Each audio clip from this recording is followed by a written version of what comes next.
행복한 안식일입니다. 예, 잔잔한 찬양 감사합니다. 저희가 이제 코로나 시즌에 말이에요. 예배를 함께 드릴 수 없어서 영상으로 온라인으로 예배를 드리곤 했습니다. 여전히 그것이 더 익숙하다고 하는 분들이 계시죠. 우리가 예배를 개신교회는 주로 이제 말씀을 전하면서 예배를 드리기 때문에 그 공간에 굳이 있지 않아도 말씀을 듣는 데는 현대 문명의 이기로 인해서 가능해졌어요. 동시대에 전 세계 어디서도 이 말씀을 들을 수는 있게 됐습니다. 그런데 할 수 없는 게 하나 있어요. 그건 뭐냐면 이 자리에 있어야 할 수 있는 게 있습니다. 그게 이제 오늘 우리가 하려고 하는 이제 성찬식이 되겠습니다.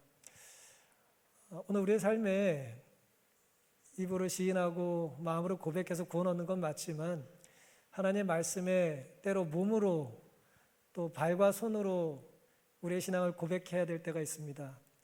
오늘 저희들은 참 오래간만이지만 성찬 예식을 하게 되었고요. 먼저 성찬의 의미를 잠시 우리가 다 아는 내용이지만 살펴보고 또 예식을 시작하도록 하겠습니다.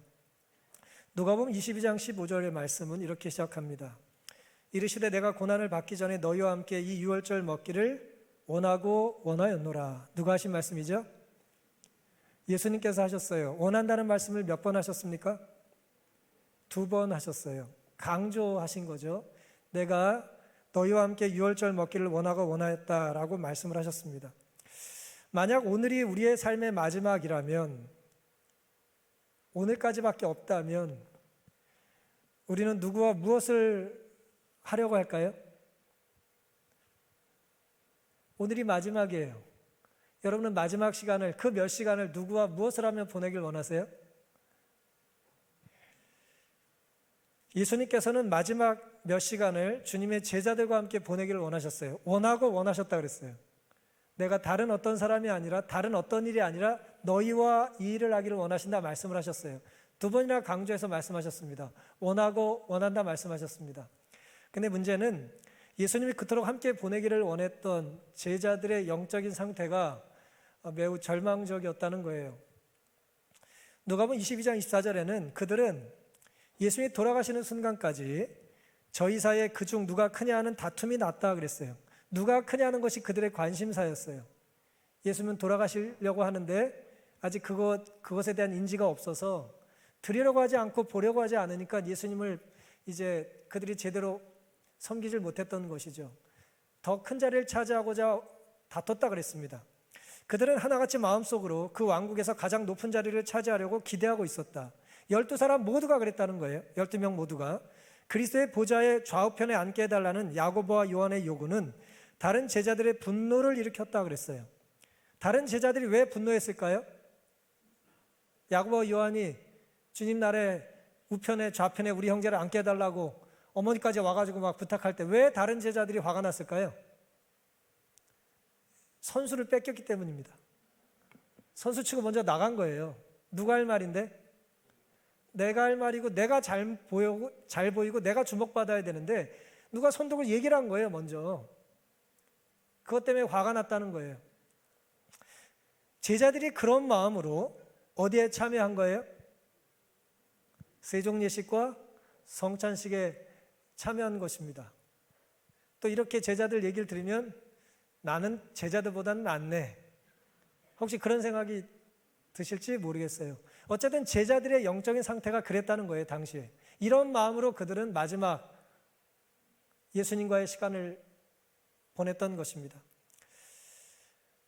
그런데 어떤 일이 벌어졌냐? 이제 예수님과 함께 이제 다락방에 모여서 이제 마지막 식사를 나눠야 되는데 우리가 잘 아는 것처럼 고대 근동에는 손님들이 오면은 발이 더러워졌기 때문에 종들이 손님들, 주인들의 발을 닦아줬단 말이에요. 근데 아무리 봐도 누가 보이지 않아요? 종이 보이질 않는 것입니다. 종은 어디 있을까요? 요한복음 13장 4절 5절입니다. 저녁 잡수시던 자리에서 일어나 겉옷을 벗고 수건을 가져다가 허리에 두르시고 이에 대야에 물을 담아 제자들의 발을 씻기시고 그 두르신 수건으로 씻기기를 시작하여 누가 이 일을 하셨어요? 예수님이 이 일을 하신 것입니다. 물항아리와 대야와 수건이 그곳에 있어 발 씻을 준비가 다 되어 있었으나 종이 그곳에 없었으므로 제자들이 이 일을 해야만 하였다. 종들이 없으니까 그 일을 제자들이 대신해야 되는데 제자들은 모두 자존심이 상할 그 종의 일을 하지 않기로 결심했다 그랬어요. 화이시 자주 쓰는 표현입니다. 뭔가 결심했다는 표현이요. 결심할 게 없어서 이런 걸 결심합니까? 나는 절대 종이 되지 않겠어라는 결심을 한 거예요. 서로 봉사하려고 움직이는 제자는 한 사람도 없었다 그랬어요. 예수께서는 그들이 어떻게 하는지를 보려고 한동안 기다리셨다 그랬어요. 처음부터 예수님이 나서신 게 아니고요. 한동안 기다리셨어요. 기회를 주셨어요. 근데 아무도 나서지 않았다는 것입니다. 그래서 예수님께서 일어나시고 우통을 벗으시고 수건을 허리에 두르시고 제자들 발을 씻기기를 시작하셨다는 것입니다. 빌립보 2장 6절입니다. 그는 근본 하나님의 본체시나 하나님과 동등됨을 취할 것으로 여기지 아니하시고 오히려 자기를 비어 무슨 형체요?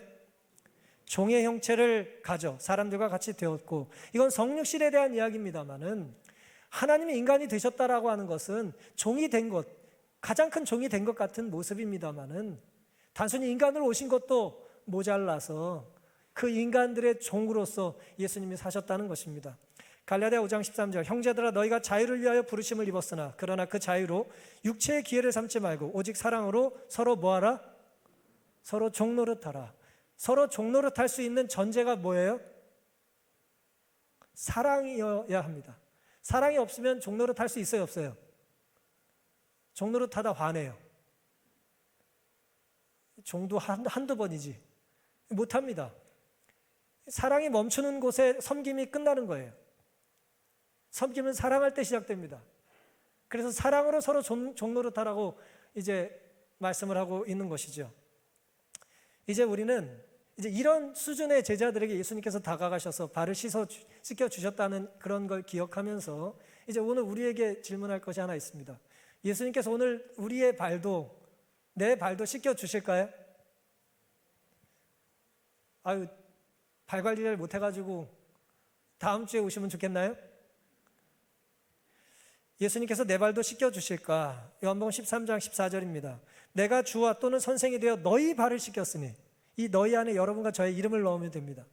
내가 주와 선생이 되어 네 발을 씻겨 주었으니 너희도 서로 발을 씻기는 것이 옳으니라. 내가 너희에게 행한 것 같이 너희도 행하게 하려 하여 본을 보였다 그랬어요. 예수님이 본을 보이신 이유가 뭐라고요? 나처럼 너희도 해야 된다는 것을 알려주신 거예요. 식탁에서 자리를 택하는 일에 있어서 유다는 자신이 첫째 자리를 차지하려고 하였고, 그리스도께서는 종으로서 유다를 첫째로 섬겼다. 12 제자 중에 누구 발을 제일 먼저 씻겨주셨다고요? 유다 발을 제일 먼저 씻겨주셨어요. 그 이유가 뭘까요? 유다가 제일 미워서요? 유다는 동선이 이제 있지 않겠습니까? 내가 섬김받을 첫 번째 자리에 앉아 있었기 때문이에요. 제일 유리한 자리에 앉아 있었기 때문에 그래요. 자기가 그 자리를 차지했기 때문이에요. 예수님께서 그거를 이제 무시하거나 정죄하지 않으시고 그 요구를 들어주신 거죠. 유다를 첫 번째로 섬기셨다 그랬어요. 그리고 유다가 가장 미워했던 요한은 제일 마지막으로 봉사를 받았다 그랬어요. 첫 번째 유다, 맨 마지막에 요한이라는 거예요. 주님이 내 발을 씻겨주실까? 유다 발을 씻겨주셨다니 오늘 내 발도 씻겨주실 것 같습니까? 그런데 주님께서는 내가 널 씻겨준다라고 하는 것만이 아니라 너희도 서로 씻겨줘야 된다는 본을 보이시려고 그 일을 하셨다는 거예요. 핵심은 누가 먼저 발을 씻겼냐, 씻김을 받았냐가 아니에요. 누가 1등 했냐가 아닙니다. 함께 서로 씻겨주라는 게 중요한 거예요. 자기 손으로 자기 발을 씻는 거는 기독교가 아닙니다.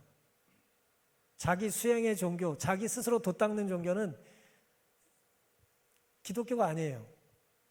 기독교는 내 안에 덕을 닦는 종교가 아니고요, 외로부터의 도움을 받는 종교입니다. 따라서 혼자 구원을 받을 수가 없어요. 깨달음을 혼자 얻을 수가 없습니다. 용서를 혼자 받을 수가 없어요.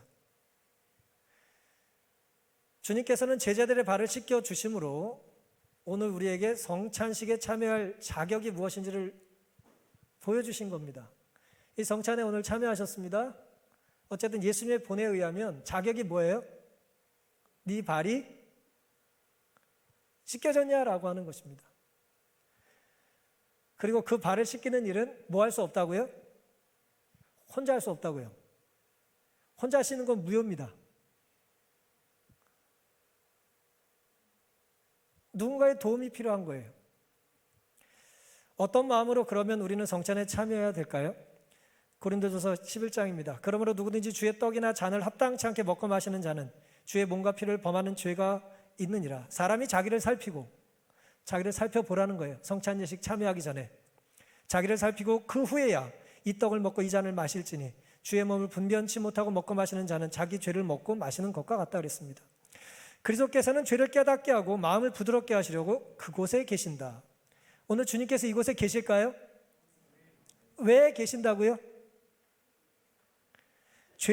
우리가 죄를 깨닫고 우리의 마음을 주님께서 부드럽게 해주시려고, 영적인 힘을 주시려고 이곳에 계신다는 거예요.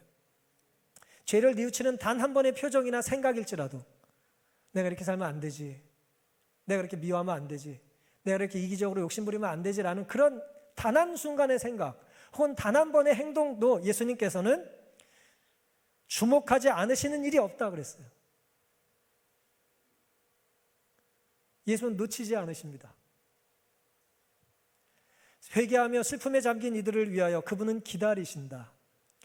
비록 부적당한 마음과 손이 의식을 집행할지라도 그리스도께서는 당신의 자녀들을 섬기려고 그곳에 계신다. 참 두려운 말씀이죠.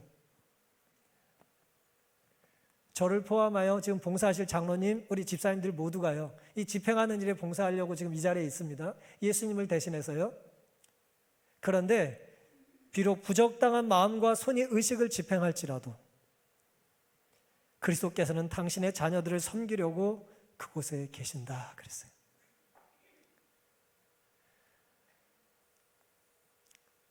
오늘 그러니 우리 마음을 나를 불편하게 하는 어떤 사람의 어떠함 때문에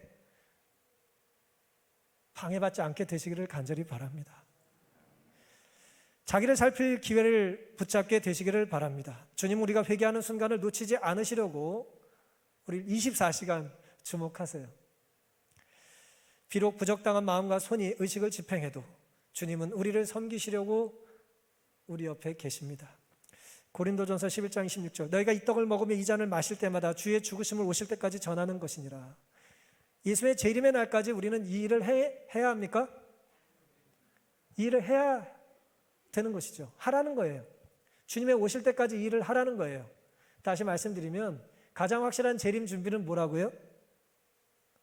세종예식과 성찬식의 정신을 우리 삶에서 실천하는 것입니다. 겸손하게 사는 것이고요, 누군가에게 도움이 되어줘야 되고 그 사람의 삶을 내가 도와주는 역할을 해야 된다는 거예요. 그게 가장 확실한 재림 준비라는 거예요. 성찬식은 우리를 가장 확실하게 재림에 적합한, 재림 준비에 적합한 사람으로 만들어 주는 것입니다. 성찬식 예식은 그리스도의 재림을 가리킨다. 우리가 즐거움으로 그분의 재림을 바라볼 수 있는 것은 그분의 죽으심 때문이다. 예수님의 희생은 우리의 소망의 중심이다. 예수의 재림이 우리의 소망이 됩니까? 절망이에요? 재림이 우리의 소망인 이유는 그 다시 오실 주님이 우리를 위해서 돌아가셨다는 것을 이 성찬을 통해서 끊임없이 상기시켜 주시고 가르쳐 주시기 때문입니다. 따라서 우리는 날마다 자기 음식을 먹는 자는 그가 성자이건 죄인이건 간에 그리스도의 몸과 피로 양육을 받지 않는 자는 하나도 없다는 걸 기억하는 거예요. 내가 아무리 수고하고 밥을 먹는 것 같아도 그 밥마다, 그 빵마다, 음료마다, 반찬마다 그리스도의 구속의 인이 찍혀 있는 것입니다. 모든 떡덩이마다 갈바리 십자가의 인이 찍혀 있다 그랬어요. 나를 먹고 살라는 예수님의 가르침이 오늘 우리에게 우리의 음식으로 우리의 생명을 이제 붙들어주는 능력으로 함께 하신다는 것입니다. 그리스도의 찢어진 육체와 흘리신 피를 상징하는 떡과 포도즙을 받을 때에 우리는 상상 가운데 다락방에서 거행된 성만찬에 참석하는 것이다. 여러분, 이 거룩한 상상에 함께 참여해 보시지 않으시겠어요? 2000년 전의 제자들, 그 부족한 제자들, 그 교만한 제자들에게 예수님께서 사랑의 손을 베푸셔서 발을 씻겨주시고 예수님의 살과 피를 상징하는 떡과 포도즙을 나눠주셨던 것처럼 우리가 거룩한 상상을 통해서 이 자리에 예수님께서 동일하게 함께 하신다는 그 믿음을 갖게 되시기를 간절히 바랍니다. 사랑하는 성도 여러분, 세종예식과 성찬식에 우리는 예수님 재림의 날까지 참여하고 또 붙잡고 봉사하는 삶을 살기로 다짐하는 이 시간 되기를 간절히 바랍니다. 따라서 나 하나 빠지면 어때라는 생각을 하시면 안 돼요. 왜 안 될까요? 내가 빠지면 누군가의 발은 씻겨지지가 않는 거예요. 그러니 내가 빠지면 안 되겠죠. 우리는 섬겨야 사는 것입니다. 우리의 섬김 속에는 누군가가 나에게 섬김을 받기도 해야 되고 누군가에게 나를 섬길 수 있는 기회를 제공하는 것도 또 하나의 섬김이 되는 거예요. 나는 당신의 발을 씻겨만 드리겠습니다. 제 발은 괜찮습니다. 그건 기독교의 정신이 아니에요. 진짜 섬김은 뭐라고요? 섬길 수 있는 기회를 제공하는 것도 또 하나의 섬김이 되는 것입니다. 서로 오늘 발 먼저 씻겨주겠다고 싸우셨나요? 누가 더 겸손해요? 싸울 필요는 없지만 그럴 때는 나를 죽어라고 먼저 섬기겠다는 사람에게 양보하시는 게 섬김이에요. 누군가에게 섬길 수 있는 기회를 제공하심으로 예수님처럼 섬길 수 있는 기회를 붙잡고 살게 되시기를 간절히 바랍니다. 떡덩이마다 찍힌 십자가의 인을 확인하시고 성찬을 통해 주님을 만나는 귀한 성찬의 안식일 되기를 바라면서 말씀을 마치겠습니다. 이제 바로 성찬식으로 여러분을 초대합니다.